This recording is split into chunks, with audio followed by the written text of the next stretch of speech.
online broadcast network, AfterBuzz TV.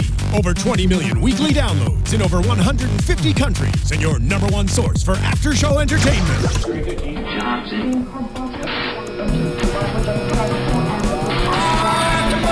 AfterBuzz TV, the destination for TV superfans, producing aftershows for over 300 of your favorite TV shows, interviewing celebrities and showrunners, and bringing you behind-the-scenes exclusives. All thanks to E! Entertainment's Maria Menounos, producer Kevin Undergaro, and internet leader Akamai.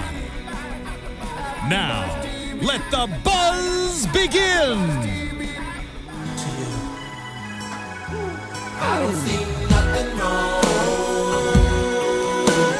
with a little bump and grind. I don't see nothing wrong. Nothing wrong with at all. a little No. bump and grind. And we are here with the first episode of season 2 of Are You the One on MTV.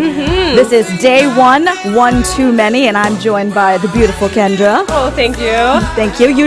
Typically we'll be joined by Lem Gonzalez and Kevin John, but today It's the ladies. just the ladies. Yes. So we're gonna guide you on this journey through the first episode of Are You the One? So it's a reality show. It's a contest that's got a really neat premise. Do you want to tell us a little bit about it, Kendra? Yeah, I mean, it's great. It's very much an episode for drama. It's, 10 guys and 11 girls. That was kind of a twist this season. They threw in an extra girl. And they're trying to find the perfect match, And if everyone matches up, then the contestants win $1 million. So everyone wins. Yes, so there's 20 singles that they started with. 10 men, 10 women. Then last minute they threw in one additional female. Yes. And one female does not get to partake in the final prize, which is $1 million, which is the biggest prize in MTV history. It's huge. Huge. They only get 10 tries to get all of these matches correct. Yes. And if they get that, then they get love and $1 million. If they don't, they get nothing. It's such a sour deal, I feel really bad for that one girl who's going to walk away with a broken heart and an empty pocket, what the heck? Yes, and there were definitely a few females that were not happy about that. They were not nice. They were giving that girl some death glares. Shade for days. Oh my gosh. Oh my gosh. So this show starts with our host, Ryan Delvin, coming in and telling us about the compatibility test. Yes. Yes. He tells us that everyone in the house has been matched with someone inside it, and they're going to have to pair up and do a test. And it's really interesting because I don't know if I personally would trust a computer to tell me who my match is. Definitely. I mean, I'm on Match.com, and I have not found anything positive from that. So I don't know about these computers. But they know one person in this house is their match. Yes. For the game. Yes. At least. Yes. And one guy has 2 matches. One guy has 2. Lucky guy. Yeah. Lucky guy. Oh. And speaking of, we now have a lucky guy who's joined the house with 2 females. We've got Kevin John. Welcome. Hey, Kevin. Welcome. Thank you guys for starting without me. I'm glad that I made it. Glad to be here, and I am lucky and blessed. Yeah. Good. So we're glad that you made it. We were a little worried. Thanks for showing up. I got the wrong time. Oh. So to everyone watching, no, it's not. Black people are always late. I got the earlier time, so I apologize for my tardiness to the thing. Well, it's all right. You're here now, and we're ready to rock this show. So, what did you think? First feelings about the first episode. I mean, prepare for a season of unpredictabilities and promiscuousness and all kinds of ratchetness going on. Ratchetness, I think that's a great word for this. Right? There's all sorts of ratchet going on. There was, and yeah, it was very. I don't want to take away. I don't know where you guys were at, so I don't want to. No, get you too far off track. Right. We've got our opening. We're talking about the premise of the show, and now we're going to get into any key players that you might see right off the bat that you think are going to be interesting characters to watch. Not necessarily matches, but who do you see that you want to watch on reality TV getting drunk? Oh, okay. Well, I really like Leighton. First of all, he is just he's the country guy, and he seems like he's going to be really fun, but also I feel like he has a really sweet side because he's talking about how his parents have been married for 35 years, and that just pulled at my heartstrings so much, you know? Yeah, Leighton's definitely the nice guy on the block in comparison to a lot of the other guys. Like, I really noticed, who was it that we had? Brandon started off the bat real cocky. Yes. And he says, I'm a one-night stand kind of guy. It's just right off the bat. At least he's honest, you know? At least he's honest, I guess. What did you Yeah, say? it'd be one thing if he was, that was always his intentions, and he tried to play, I'm the smooth guy, the nice guy, the goody two-shoes, and all along he was trying to get in the pants. This man said, look, I'm just looking to get, I'm a one-night kind of guy. If I happen to fall in love, it happens. But I appreciate his transparency, and he wasn't trying to deceive anybody with that. So I appreciate that. Someone else that stuck out to me, too, as well, and I don't know if you guys already talked about him, but was Anthony.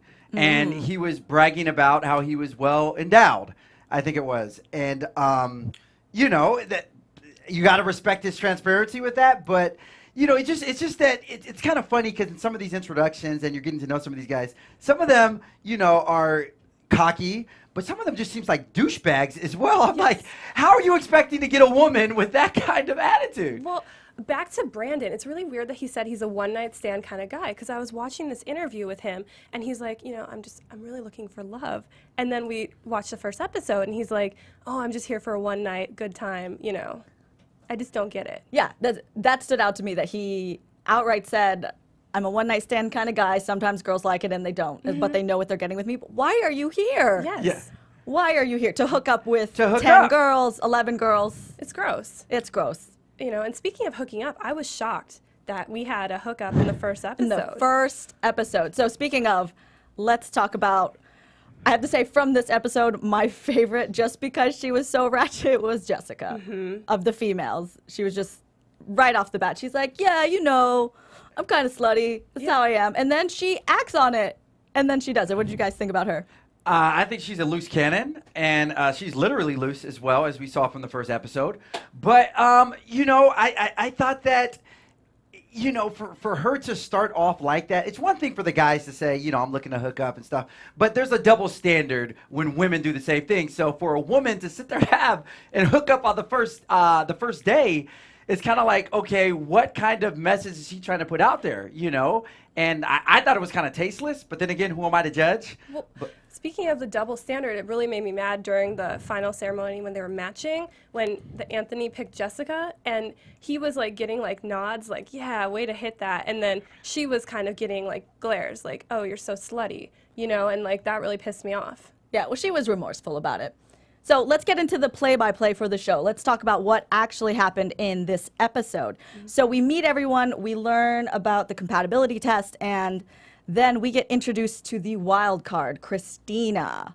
Instead of 10 girls and 10 guys, there's one additional female that throws a wrench in the whole system, and the girls are not happy about it. No, it was not. Yeah. Well, of course, because one of the girls, that means that there's one guy for two girls. And all the girls were like, I'm not sharing. How does one guy have equal compatibility to two women? And obviously that's because they know that's extra competition. And, I could see why both of them were upset, why all the ladies were upset by that. But it did make for an interesting little change of event there, the fact that there were going to be 11 girls and only 10 guys, but the girls were not having it. Well, I liked how that Tyler was like, she's going to be outcasted. Like, right after that girl was announced, she's like, she's going to be outcasted and we're just not going to have it. Yeah, but Christina was really excited that all of these girls were looking at her enviously, which, I don't know, that concerns me a little bit because they're supposed to be working as a team, but that does mean that one person does not get to win in the end. I think there's going to be a ton of strategies. People are going to be out for themselves and they're going to try to play all these, cards. Yeah, speaking of playing cards, we did see the one couple, Pratt and Paris. I said press. I put the two together. Yes. Like a Brangelina, So Pratt and Paris, obviously, were trying to play the other couples as well, and they had a little interesting game plan, which I'm sure we'll get to later. But I wouldn't be surprised if, you saw various people forming allegiance with other people in there, doing whatever you can in order. You're going to see all the betrayal, all the, the backstabbing and things of that sort, because what would this show be without it? It makes for good TV. Exactly. There's a lot of drama in this. Yeah. It's very exciting. So then we see the group, everyone in the house starts drinking. They start getting to know everyone. There's a few couples that start to hit it off, like Curtis and Brianna really hit it off. She says that she likes how he presents himself, which is really great. But poor Brianna gets kicked in the face by John and has to go to the hospital. Ugh. I mean, what would you guys do? That was gross. There's blood everywhere. Yeah. It could have been a lot worse. I mean, she could have got a concussion. Her nose could have got broken. I mean, praise God, it was just a little, looked like a little gash over it, but there was still a lot of blood dripping out. But at the end of the day, it made for a great it made for great TV, because it was just an added element in all these stories already in the first part. But it was nasty. Well, Yes. It was nasty. When she came back, I was kind of like, expecting like a full-blown cast, and then she just has a little like ding. And I was like, I thought she was going to have more of a bandage. Yeah, she ended up being okay. No stitches. She just was a little tore up. It was a fractured nose is what it ended up being, and she was gone. What I would be angry about is that she was taken out of the game for 15 hours while everyone else is getting to know each other, so she's a little bit behind. But she was still picked, so I mean, she's not that behind. Yeah, that actually may play to her advantage later on. You never know what could have happened in the time that she was there, So I definitely wouldn't. I would definitely wouldn't say it was disadvantageous to her for her not to be there, because, like you said, she did get picked. But it'll be interesting the way it plays out. Well, Right. I think it also makes her more memorable to viewers, because they'll be like, remember that girl who has the busted nose? Exactly. That's Because I the wouldn't one. even remembered her name had that not happened. Yeah. So what is her name again? Brianna. Exactly. So so that at least gives you something to make her memorable. Yes. Right. That is an identifier. Be like the one who got her face Exactly. kicked by John.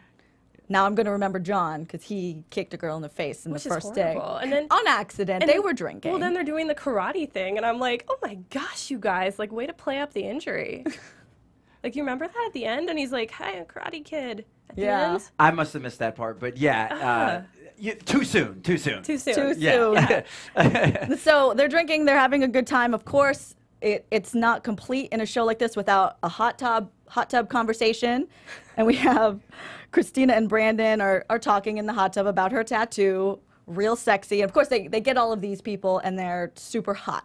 And we want to see them as naked and as drunk as possible. And in a tropical location, it just makes for mayhem. And then that same evening, Jessica hooks up with Anthony.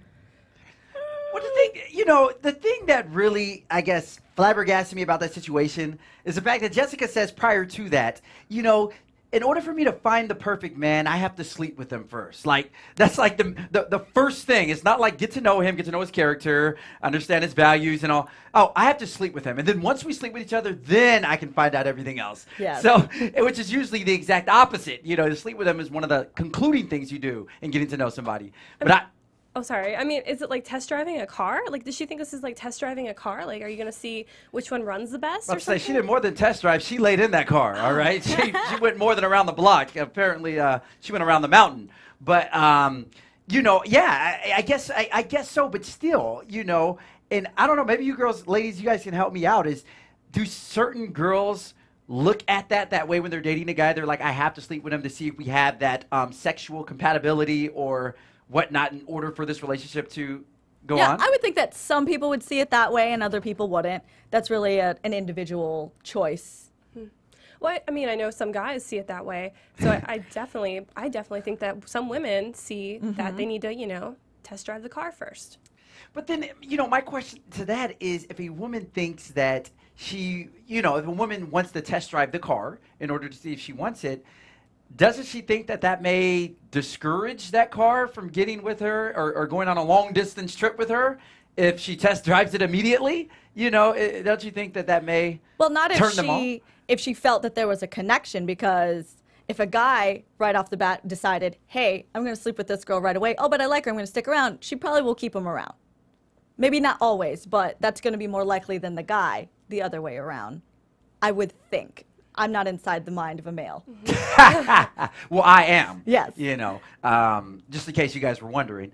And yeah, you know, I think it is kind of a double, I guess, standard when it comes to that. Like a woman doing something like that, I can see, like, you know, I can see that maybe initially being a turnoff to the guy, because especially if it's a guy that just wants the one night stand, maybe that's all he'll think of. Like, oh, perfect, I had the one night stand, and then let me go and find the woman that I want to be with, or find my mate on this. But you know, it could go the other way as well if it's a guy doing it. So it's interesting. It also just does seem like a lot of the people who are on the show, their tactic is to sleep with everyone before they go to the truth booth. But you're also in this house with people for 10 weeks. So, you know, I mean, how much passing around can you really do before it gets gross? Well, you know, that's why I assume that they test all these people prior to coming in, and they do promote safe sex and things of that sort, so it doesn't get too disgusting. Because who knows, by episode 10, they could be throwing around Ebola or something. You know. Oh, no. Actually, bad. Yeah. Too soon. That is too soon. Too soon. Yeah. But where are they at again? They're in Puerto Rico, so they're fine. Yeah. But you're right. It does get messy, it gets sloppy, and it's the hygiene. You know, you think like who's hygienic in there, who's not. It's just nasty. You just don't know people like that. I mean, just even like the emotional of it. I mean, I don't know how these people are going to find the match if they're just, you know, not really staying focused to just one person and they're just, you know, focusing on everybody. I think you're spreading yourself too thin, personally. Yeah. And then poor Jessica the next day, she feels remorseful. And she does even say, like, I went about this the wrong way, and decides to change her tactic. Whether or not that was actually her tactic or she just acted on an impulse, she does decide that she wants to move slower. Well, did you see how he left her? I mean, he just left. I mean, he didn't even make her breakfast. Like the host said, he's like, did he make you breakfast? You know? I mean, he just got up and just bolted. Okay, time out. Penalty flag on the play. You know, to defend the guy in that particular situation, what was she expecting him to do? You know, to wake her up with a Prince kiss and a 10 dozen roses and, you know, a fine 5-course breakfast. You know, you sit there. She was a seductress in that, because she grabbed him, took him back there, slept with him, and then it's like, okay, what do you expect the guy? You just used him like he was a piece of meat, essentially. And you said that was your intention prior to going into it. So the fact that she had the audacity to say, well, you know, he just got up and left. Well, what do you expect?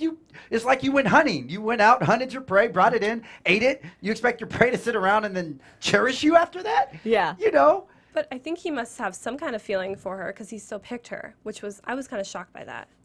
Yeah, because she had such good chemistry with Leighton when they went on the date thing. So, yeah, I that did throw me for a curveball as well, that she went. But hey, you know, he must have put it down. They must have had that connection. Yeah, he at least felt enough to pick her in the end. And and then I loved when both of them were up there and they're like, "Do you guys think you're a match?" And they're both like, "Eh."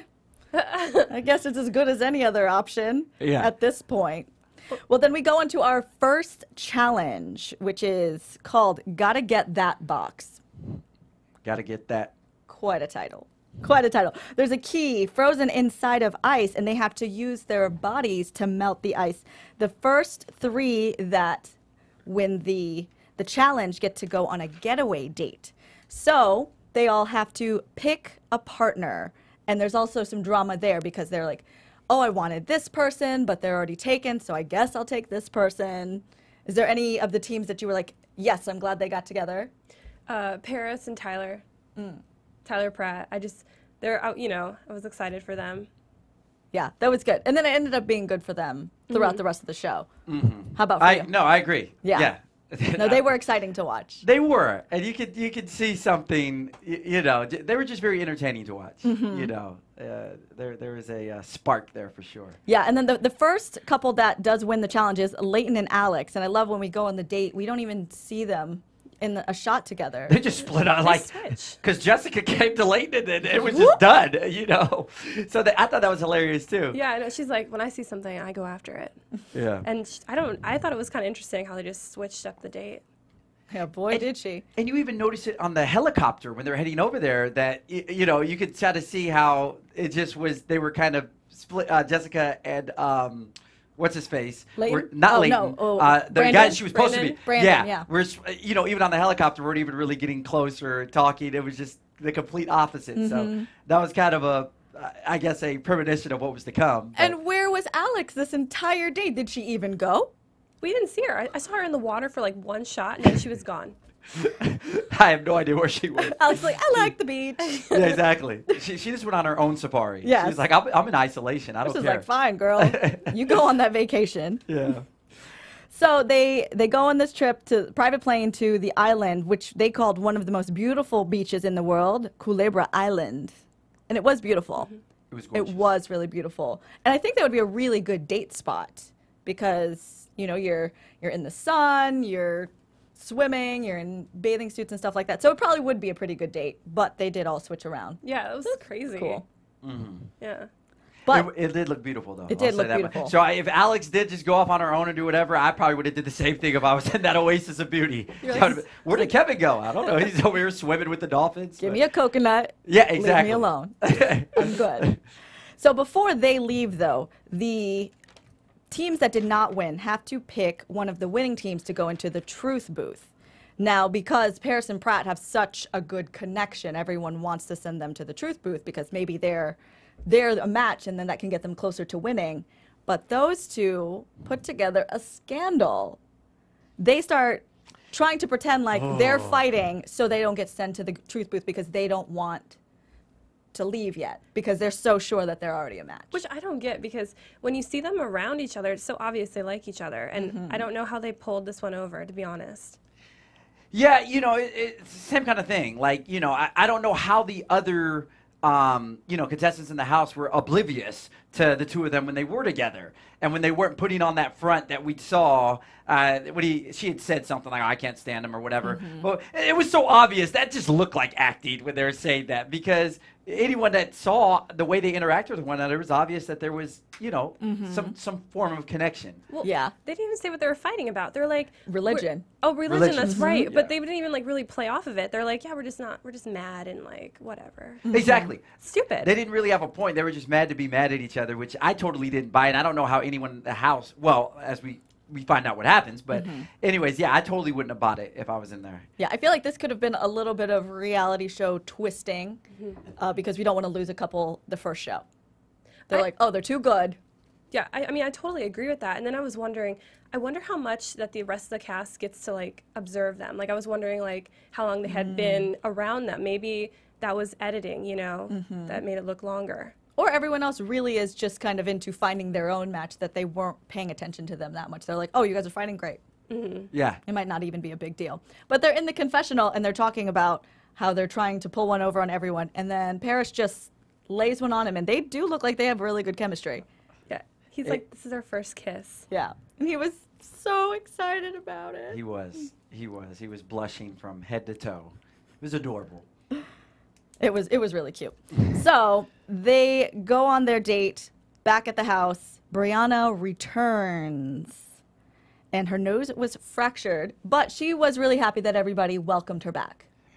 They really did. That was such a welcoming reception they gave her. Like when she was walking back, you thought it was like the Queen of England that was coming. They just, everyone stopped what they were doing, like gave her like a standing ovation.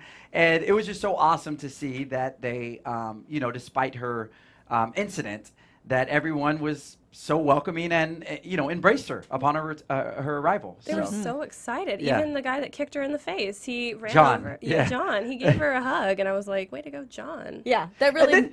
And then John had the audacity to say, oh, by the way, you hurt my knee too, or something like that. He was like, yeah, I want you to know I scabbed up my knee or something. I was like, really, John? Oh, he's trying to lighten the mood. He was, but Yeah. still. It was I funny. was kind of hoping that Brianna and John would hit it off and that for whatever reason this incident would bring them together and then they would be each other's one. That'd be perfect, like a Nicholas Sparks novel. Oh.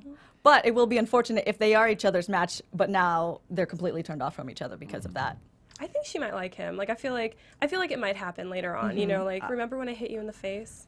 Because that would be a great story. I'm sensing some serendipity within the two of them. I'm just saying. Another good story. Wasn't Yes. a Yeah. Novak novel or whoever you said. John Kovac or whoever. Who was it? Oh, Nick Sparks. Oh, okay. Yeah. I was close. You were. Were you? I don't think you said anything. I know, close right? to Nick I was Sparks. way off. But anyways, I do agree. I think something will come. That story will come full circle. Because if you think about it, if you think about all the stuff that they have to show and edit within there was a reason why that story was kind of, which I mean, was displayed in the way that it was. I think that there is going to be some comeback to it. Well, it Right was on. the main plot of the show. It was like one of the main stories, like you said. So it has to. Exactly. Now I'd like to talk about what we feel about Jessica and Leighton and their connection. To be honest, I feel like it's a little one-sided. I feel like Leighton is more interested in Jenny than Jessica, and I feel like Jessica is kind of seeing it like, I kind of screwed up right away, and I'm going to kind of rebound with this really nice guy. And I think she's looking for love, but I think I think it's more one-sided. I don't know if Leighton feels the same way that she does. So you're saying you think Jessica is more into him than he is into her? Oh, definitely. I mean, he picked Jenny. What does Yeah. that say? That there's someone else that he prioritizes over her. But yeah, no, I somewhat agree. I mean, Jessica to me, she's just kind of, after that happened, she just kind of came off real vulnerable, and it just seems like she's kind of attaching herself to Leighton because, I don't know, because of convenience or he was there, but it seems like she just wants someone to fill that void or that emptiness she felt after the initial shebang transpired. So who knows? Which I was kind of surprised that Leighton was so interested after all that went down, because nobody really wants to be the sloppy seconds, after something like that. I've known a lot of guys that seem like Leighton, and I feel like he's just the nice guy, where he's like, oh, well, of course, like, let's just hang together because I'm a good guy, not necessarily because he's into her. I agree. And maybe Leighton is that, shoulder or should I say that big shoulder to cry on, and just that person, that person of support. He doesn't seem like an a-hole. He seems like a very nice, individual. And I'm sure that she that attracts her to him. So, but still, I hear you on that sloppy seconds thing. I don't know. I don't know how that would sit with him. Well, like, in all fairness to her, I really hope that she turns it around. Like, I really want her to find love and just to be happy, I mean, nobody really wants to start off like that, and I think she can get it together. Yeah, I personally don't think that Jessica and Leighton are a match, but I do hope Leighton at least is a good influence on her. I don't know. And another thing is, I just don't know how trustworthy Jessica is. I mean, there's something about her that just screams, just dishonesty. Like, especially just seeing her break down after she had slept with Anthony, and to see her that, how she, was remorseful and she felt so bad. But just literally, like 10 hours before that, you were talking about how you like to take down guys, and this is what you do, and this is how you find out compatibility and all this other stuff. So I didn't really believe that whole 180 character turn. Like, I think that she was just seeking, some attention or Too whatnot. much, too fast. Amen. Yes. Amen. On all levels. Yes, with this agreed. girl. That's just what she is. She's just too much, too fast. So we get back to the house. They're back from the date, and now they have to pick one couple to go into the truth booth, and the ones that get picked are Brandon and Jessica. And they know they're not a match. Everybody knows they're not a match, but they send them in there anyway. But the house is very angry when they learn Paris and Pratt were faking their fight. Because as a team, that's really harsh strategy. They could be closer to winning $1 million. And these two are like, no, we're going to withhold information. Well, now they lost an opportunity, so now they only have 9 chances, correct? To send somebody in there, right? Yeah. Yeah. So that's a real bummer, and everyone I don't know. I would not want to be them. I feel like there's going to be a big backlash. Yeah. I mean, and honestly, I think Paris and Pratt, whatever the repercussions are that stems from that, they asked for it, and I think that's going to mess up chemistry within the team, and it's going to come back to bite them in the rear. Yeah. Something serious. Well, I was confused. Why didn't they want to go in there? Like, they're just not ready to go to the honeymoon suite? Is that what it was? They just want to hang out more in the house. They weren't ready to move forward. It was strange. So I this didn't is my quite get thing. the reasoning. Once you go in the honeymoon suite, then what you're there until like basically, how long are you there for? What is the Through the end of the show. You're so on a you just honeymoon. basically stay through the end of the show. Okay, I was a little confused about that. I'm not gonna lie. I believe, yeah. I think if you get sent to the honeymoon suite because you're a match, it's great. Like they put you on the shelf, like we've figured them out. Then we focus on the rest of the people who still need to match up. So wouldn't it be easier? Wouldn't you want to go in the honeymoon suite? They still wanted to hang with the rest of the people. Well, can't they I don't visit? understand. Can't they visit? Yeah, I'm trying to figure out what was their motive behind this. Yeah, viewers, if you guys know this, let us know. You can find us on iTunes and rate our podcast here for Are You the One? And tell us what you think happens to them when they go to the honeymoon suite. What happens? They're like gone forever. And give us 5s while you're there at iTunes, please. 5s. Absolutely. 5s. Right, so we send Brandon and Jessica, of course, they're not a match. They're so happy that they're not a match. And then they go back into the house. And now we're moving on to our matchup ceremony at the end. Now we've got the girls sitting down, the guys come out. And what they have to do here is each guy comes out and has to pick one of the females that he thinks is his match. And then at the end, once everybody's chosen, we find out how many of the 10 matches they got correct. And in this, because we have the 11 females, there's one female who does not get picked to play. Yes, which I thought was really funny because it was that Tyler who said to that Christina that she was going to be an outcast, and then she was not picked. She was the outcast. So it kind of comes around. Yeah, and I mean, honestly, I just don't think that she did enough. I didn't really see her making a connection with any of the guys there. I think that she was kind of the outcast, you know. Funny enough, you know, the irony behind it is what she did to her. But, you know, I just don't think that she did enough, and she didn't really stand out. And I wasn't shocked when she wasn't picked because, you know. Well, she didn't fracture her nose. That's very true. Yeah, So- she seemed a little too worried about cutting out Christina versus trying to get to know the other guys. You know, bad tactic, I think. Very bad. Don't focus on hating the other females. Focus on finding who your match is. Exactly. Remember your objective. I know. Eye on the prize, honey. Eye on the Amen. prize. Haterade will get you nowhere. Nowhere. Absolutely doesn't. nowhere. So they go through, they match. Leighton is up first. He picks Jenny instead of Jessica. What a love triangle. What a mess.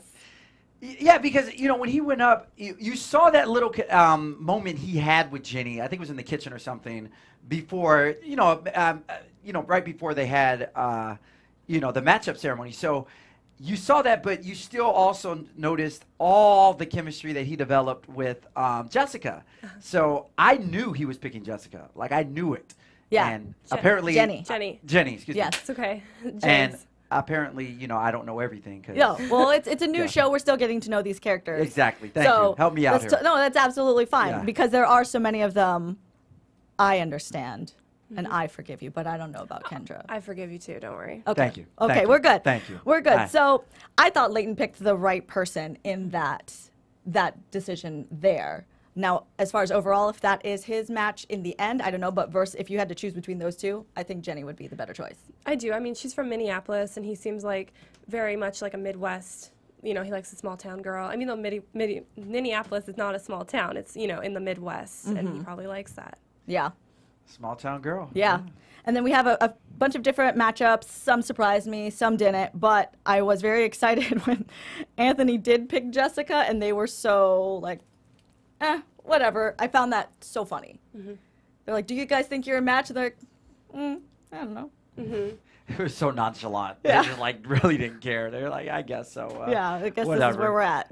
Well, and watch them, I don't know. But that's the funny thing about it. You don't really know how it's going to play out the rest of the season, But yeah, that was hysterical. Right, and then we get the results in the end, which is this really cool contraption with a bunch of lights that's very dramatic. They have to wait for the lights to light up. So there's 10 lights, and only 2 of them light up. So out of all of them, they only got 2 matches. But they don't know which ones. So how do you think that affects their strategy? Well, I liked how Pratt and Paris are like, oh, we don't have to worry. We already found ours. Like, they're like, we're one of them. Total confidence. And I wouldn't be surprised if they were one of them, or if they weren't, the way the season is going. But, that definitely shakes things up because you don't know who else? First of all, you have to know which two they are. And so I guess I'll ask this: if Paris and Pratt know for a fact they're one of them, then who do you think the other one is? My most likely option would be the Leighton Jenny matchup. From what we know of everyone so far. Okay, I would say Curtis and Brianna, just because I felt like they really hit it off. And it's kind of like, I feel like it's under the radar kind of romance, and I feel like it's going to come on later on in the season. Yeah. No, you're right. I am excited to see where they develop. Yeah. I would definitely say Curtis and Brianna as well, because they were cute too. Like, you really felt, and especially when he kissed her in front of everyone, you're like, that was just so romantic. That was so like out of an 80s romantic movie right there. But it was just, I'm pulling for them. Yes. I actually hope that they are one of the couples because I like them together. Yes. And then on that note, that's the end of that show. So let's get into our predictions. And now, your AfterBuzz TV predictions. I love that. That was a good face. I know, it sounds very so scary. That, It is that scary. prediction music, like there's Oh a my ghost gosh. or Like There is- Alien or something. yeah, right? Like UFO is landing. It might be. It might be. Yeah. All right. Predictions for you. Predictions for me. I predict more drama. That goes without saying, I guess. I don't even know that's a prediction. And I predict that Jessica's going to hook up again in the next episode. I'm serious. I predict that she's going to hook up. And what else? I think that... I don't know. You don't know? I really, it's hard to too tell. early to really kind of tell or have anything. right. But yeah. How about you, Kendra? Okay. I feel like something with Brandon's going to happen. I feel like he's kind of a loose cannon. And I feel like there might be some kind of like fist fight, maybe like some kind of fight with another guy. Also, I think Jessica's going to hook up with someone else. And I think that, We can only hope. right? And Pratt and Paris are going to continue. Yeah. I think Pratt and Paris are going to find out that they are not a match, that they've been hot and heavy, and they're going to find out that they're wrong. What if? How so? Well, I got this just from watching the preview of what's going to happen in future episodes, where they're like, you got no matches. So if they're still there and they didn't move on to the honeymoon suite, that should indicate that they're not the one. Do you think they'll still keep dating, like on the sly? Because, I mean, they're kind of sneaky. Probably. Yeah. Probably. What do you think, Kevin? Yeah. I think I wouldn't put anything past Pratt and Paris. I mean, there's no telling what the harm those two can do. But yeah, I would be shocked. I guess you went ahead and cheated and looked ahead to see what would happen. Hey, it happens after the credits. I just gave honest predictions. But yeah, if they don't end up together, then that would be a very interesting situation. That would make for a very interesting show. More drama. Yeah. Dun, dun, dun. There you go. All right, so that is our first episode, our AfterBuzz recapping Are You the One? Day one too many. Tell us where everyone can find you. Well, I'm Kendra Sommers, so you can find me at Kendra Sommer on Twitter, Facebook, and YouTube. I am Kevin John. You can find me on Twitter and Instagram at HeyKevinJohn, or my website is kevinjohn.com. I apologize that I'm tardy. I will not be next week. And I am Marielou Mandl. You can find me on Twitter and Instagram at Marielou Mandl, MARIELOUMANDL. We'll see you next week. From executive producers Maria Menounos, Kevin Undergaro, Phil Svitek, and the entire AfterBuzz TV staff, we would like to thank you for listening to the AfterBuzz TV network. To watch or listen to other after shows and post comments or questions, be sure to visit AfterBuzzTV.com. I'm Sir Richard Wentworth, and this has been a presentation of AfterBuzz TV. Buzz you later. The views expressed herein are those of the hosts only and do not necessarily reflect the views of AfterBuzz TV or its owners or principals.